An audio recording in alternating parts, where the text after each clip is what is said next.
All right, what's going on, Giants fans? Bobby Skinner talking Giants, and we are down to 53. 4 o'clock has hit. The New York Giants are down to 53 players on their roster. A 54th in Sandro Platzkummer as the International Pathway Program player.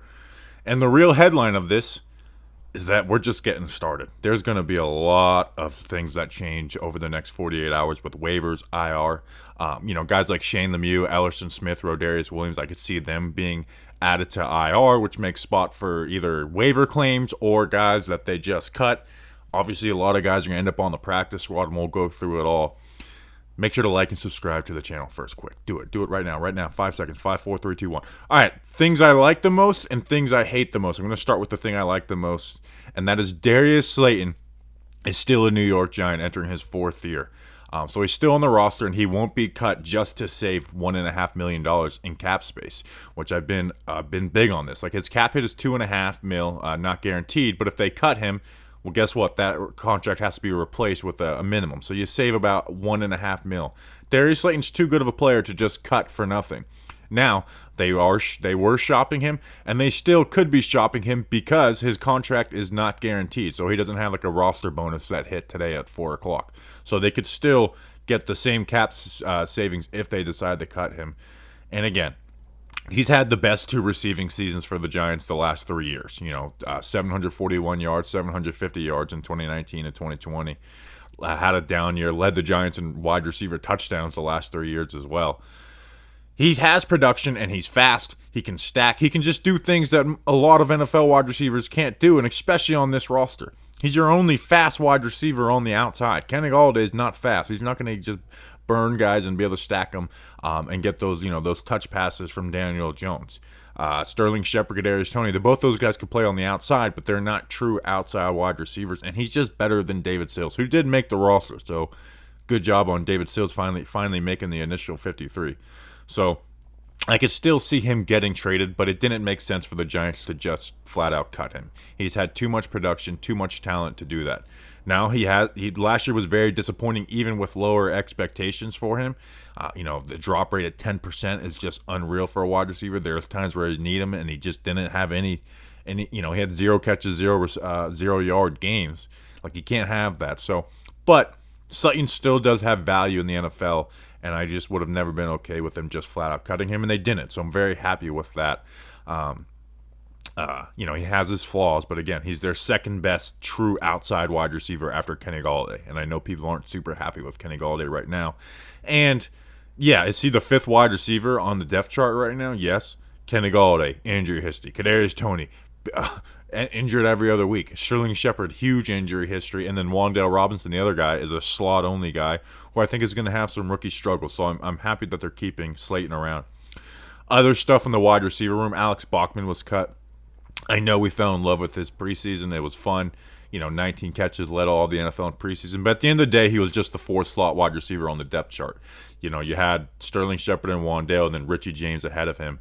And again, playing against 3rd and 4th stringers in the preseason, it's not enough for a guy like Alex Bachman. Although I do think he'll stick around on the practice squad like he has the last couple of years.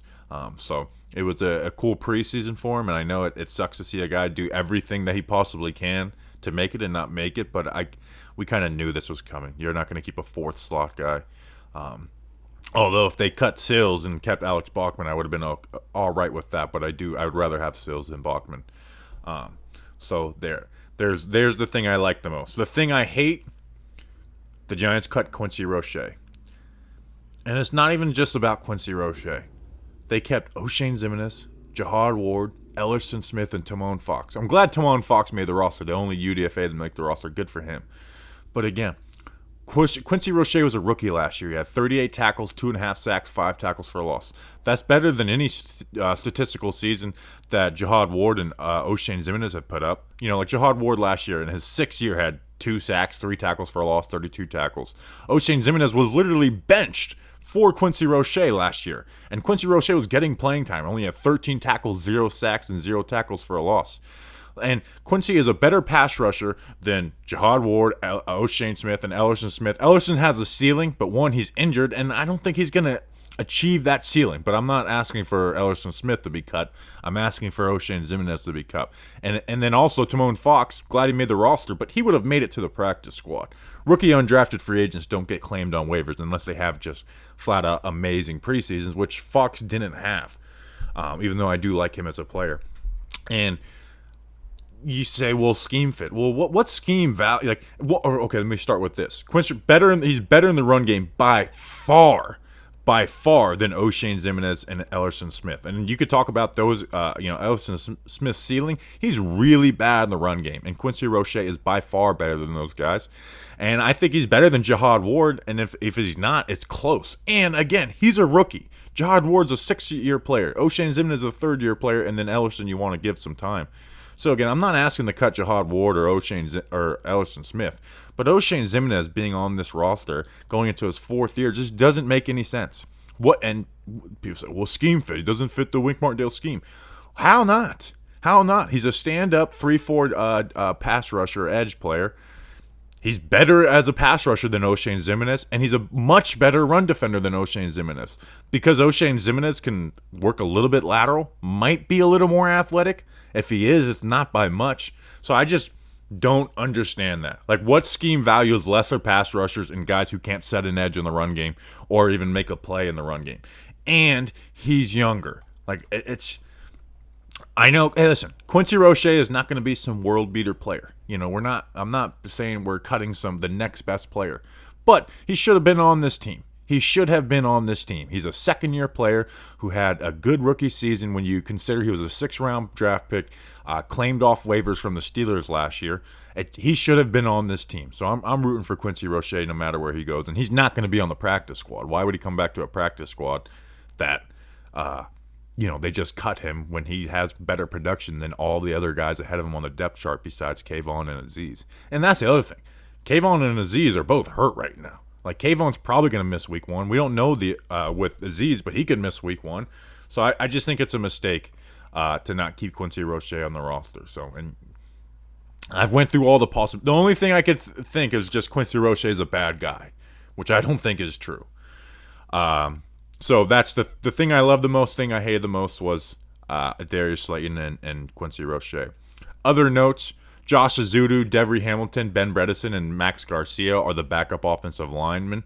Now, Azudu and Bredesen are working through injuries. Shane Lemieux might get put on IR, so you have injuries in that room. I'm glad Max Garcia made it over Jameer Douglas, but I also could see I could see Max Garcia being cut tomorrow for a waiver claim.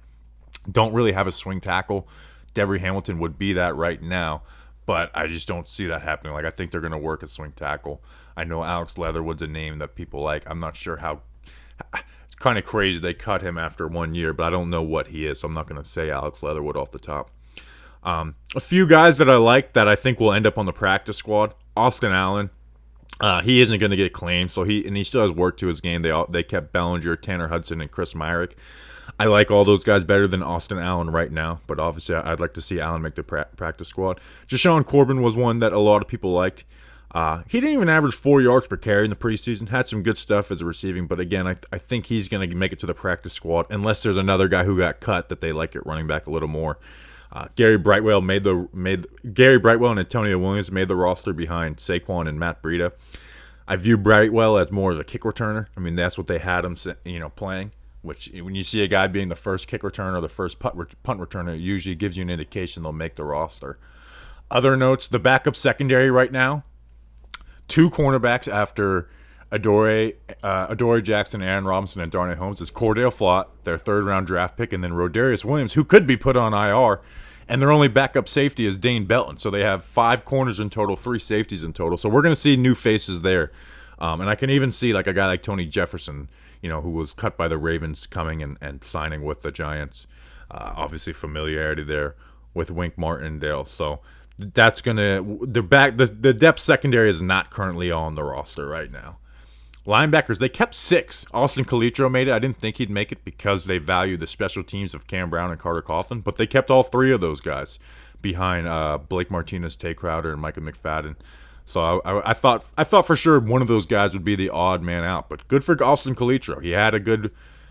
Here's a guy, Chris Collinsworth style. Here's a guy that preseason did matter for Austin Calitro, because if he didn't have that preseason performance, he wasn't going to make the roster.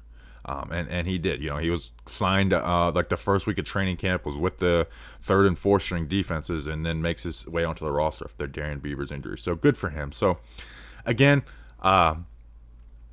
nothing crazy. I'm glad they kept Darius Slayton. I'm pissed they didn't keep Quincy Roche. And I know people are like, well, people got mad about Ryan Connolly. Well, even though Ryan Connolly hasn't turned out in the NFL, that still was the wrong decision for the Dave Gettleman and Joe Judge team. We had Devontae Downs starting games that year. Like, the worst linebacker in the last 5 years. Devontae Downs was so bad that I was, like, super happy when David Mayo got healthy. That's how bad Devontae Downs was. So it doesn't have to be the most consequential thing in the world for it to be a wrong move. And that was Ryan Connolly coming off an injury as a fourth-round pick for your team. You invested into him, give him a chance to get healthy and keep talent. But anyways, like and subscribe to the channel. There's going to be waiver stuff, so I might have some film breakdowns and other stuff out this week, and then we'll have a podcast recapping it all on Friday. So we appreciate you guys. Again, like, subscribe. Let's go Big Blue.